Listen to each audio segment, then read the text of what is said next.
Ubi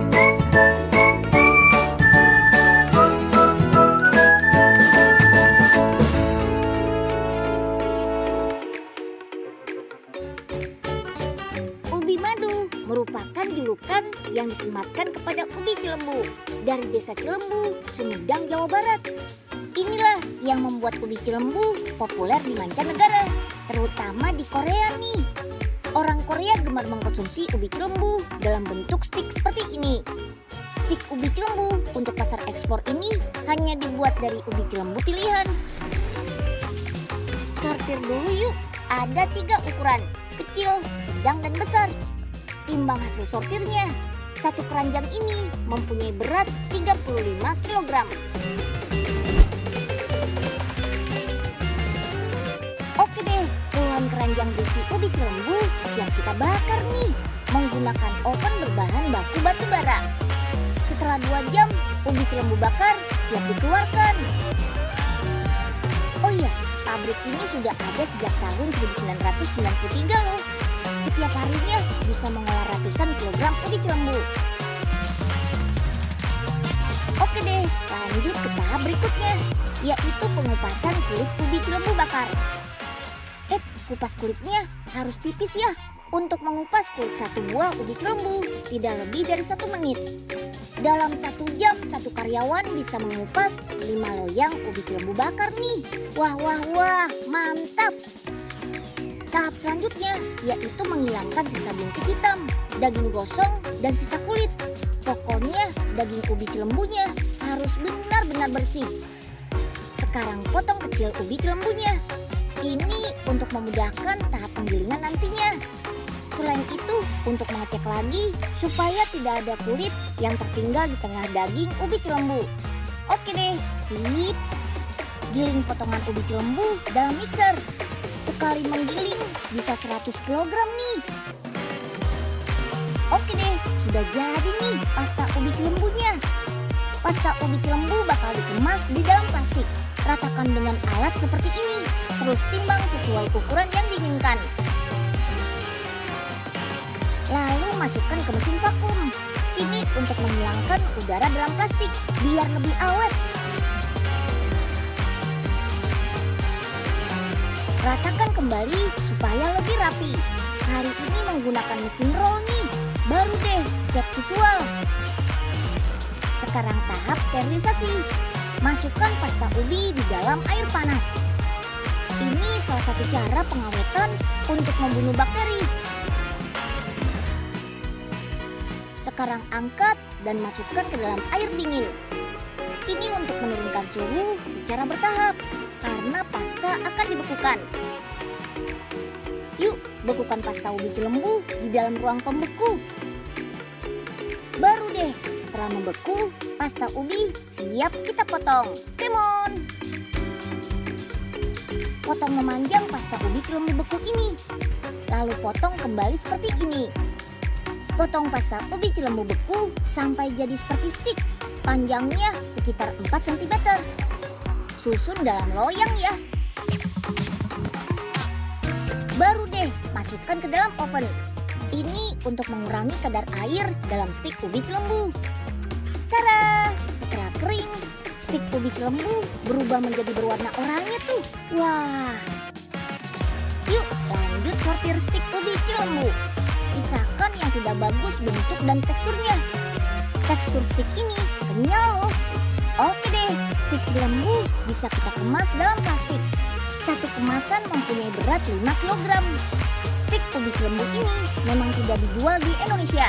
Stik ubi Cilembu ini akan dikirim ke negara Korea. Orang Korea suka ubi Cilembu kita karena tahu kandungan gizi ubi Cilembu luar biasa. Ubi Cilembu mengandung karbohidrat, bisa jadi penambah energi nih. Kandungan seratnya juga tinggi loh. Bahkan umbi satu ini bisa membantu mencegah kanker mulut dan kanker paru-paru. Assalamualaikum warahmatullahi wabarakatuh. Halo teman-teman semuanya, terima kasih banyak atas kesempatan yang telah diberikan kepada kelompok kami, kelompok 2 MAN 101 untuk mempresentasikan hasil diskusi kami mengenai materi ke-13. Adapun studi kasus yang kami bahas pada kesempatan ini yaitu PT Galih Estetika Indonesia. Nah, sebelum langkah lebih jauh lagi, yuk teman-teman kita kenalan dulu siapa aja sih anggota dari kelompok 2 ini. Adapun saya sendiri yaitu Mona Dianita Sari Putri, kemudian ada rekan saya Siti Nurlaila, ada Rita Yulistiani, dan yang terakhir ada Tiara Gurnita Sari. Baiklah teman-teman semuanya, kita akan membahas mengenai sejarah perusahaan, yaitu PT Galih Estetika Indonesia merupakan suatu perusahaan yang bergerak di bidang agroindustri ubi jalar di Indonesia. PT ini memproduksi produk adonan ubi jalar dengan skala ekspor. Oleh karena permintaan produk yang meningkat, maka PT Galih Estetika Indonesia menjalin kemitraan dengan petani untuk memenuhi kebutuhan produksinya. PT ini memulai kemitraan pada tahun 1997 semenjak perusahaan masih berada di Desa Pangundan, Kecamatan Lebakwangi, Kabupaten Kuningan. Petani yang menjalin mitra tidak hanya berasal dari Kabupaten Kuningan, tetapi juga menjalin mitra dengan petani di luar Kabupaten Kuningan loh teman-teman, seperti dari Kabupaten Ciamis dan dari Provinsi Jawa Tengah.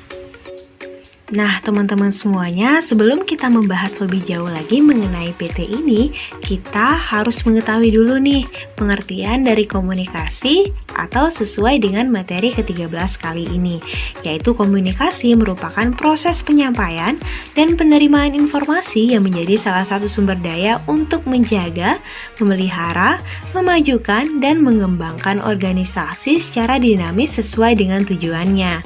Komunikasi juga dapat diartikan sebagai pentransferan ide, berita, atau pesan dari sumber berita kepada penerima berita dengan maksud agar terjadi suatu efek yang diinginkan pada pihak penerima berita. Mengapa komunikasi diperlukan dalam suatu perusahaan? Komunikasi diperlukan dalam berbagai bidang kehidupan manusia. Salah satunya yaitu di sektor ekonomi, yaitu bisnis. Melihat kondisi ekonomi di bidang bisnis yang serba kompetitif, terutama di era globalisasi, pengusaha bisnis diharapkan dapat menempatkan dan mempertahankan posisinya di antara berbagai persaingan. Berikut merupakan fungsi dan tujuan dalam komunikasi. Yang pertama yaitu informatif, yang berkaitan dengan informasi yang dibutuhkan oleh pimpinan maupun anggota organisasi dalam menyelesaikan setiap tugas-tugas mereka. Lalu yang kedua yaitu pengendalian, berkaitan dengan fungsi dari komunikasi sebagai sarana untuk mengatur dan mengendalikan sebuah organisasi. Lalu yang ketiga yaitu persuasif, berkaitan dengan upaya untuk mengajak orang lain untuk menjalankan atau mengikuti ide dan tugas. Lalu yang keempat yaitu integratif, berkaitan dengan penyatuan sebuah organisasi yang terdiri dari beberapa divisi, departemen, atau bagian untuk tetap menjadi satu kesatuan yang terpadu dan utuh. Jenis-jenis komunikasi. Yang pertama, komunikasi verbal. Komunikasi verbal merupakan jenis komunikasi yang menyampaikan pesan dalam bentuk lisan dan tulisan. Selanjutnya, komunikasi nonverbal. Komunikasi nonverbal merupakan bentuk komunikasi isyarat berupa gerakan wajah, gerakan tubuh, ekspresi, dan lainnya yang berfungsi untuk memperjelas komunikasi verbal dan atau menyampaikan pesan tertentu. Selanjutnya, komunikasi tatap muka.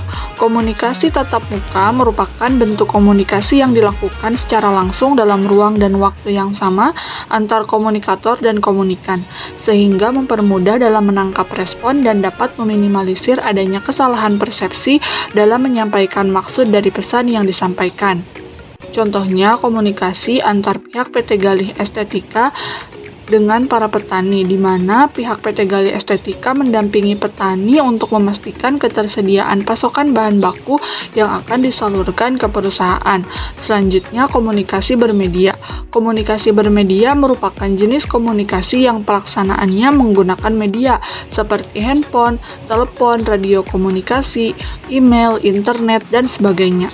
Nah, kemajuan teknologi saat ini dengan adanya berbagai media mempermudah komunikasi seperti yang dilakukan oleh perusahaan kepada petani mitra, di mana setiap ada perkembangan kebutuhan pasokan ubi jalar atau terkait perubahan jumlah dan waktu bisa dengan mudah dikomunikasikan kapan saja melalui media telepon dan fitur kirim pesan lainnya. Komunikasi internal perusahaan. Komunikasi bisnis di internal PT Galih Estetika Indonesia dalam meningkatkan kemitraan ubi jalar diperankan oleh divisi pengadaan. Struktur organisasi di dalam divisi pengadaan terdiri dari manajer pengadaan, supervisi, pengadaan, dan 3 orang koordinator area.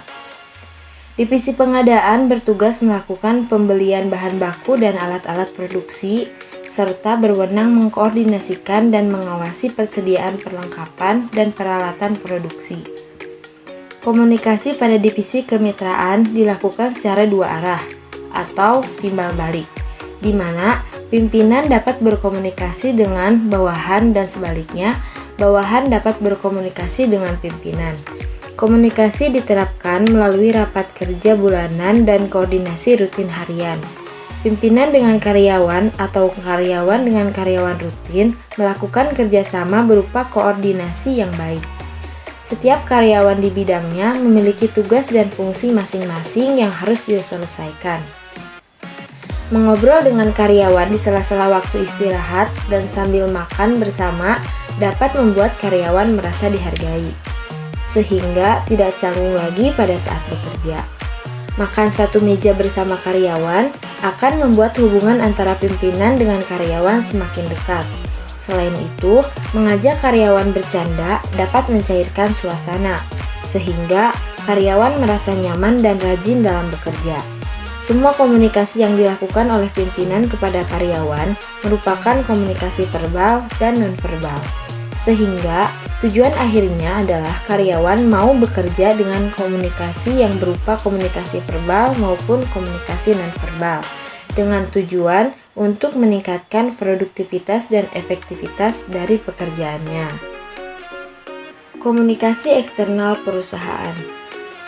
PT Galih Estetika Indonesia dalam memenuhi kontinuitas bahan baku ubi jalar melakukan komunikasi kemitraan dengan para penyedia bahan baku, yaitu petani ubi jalar.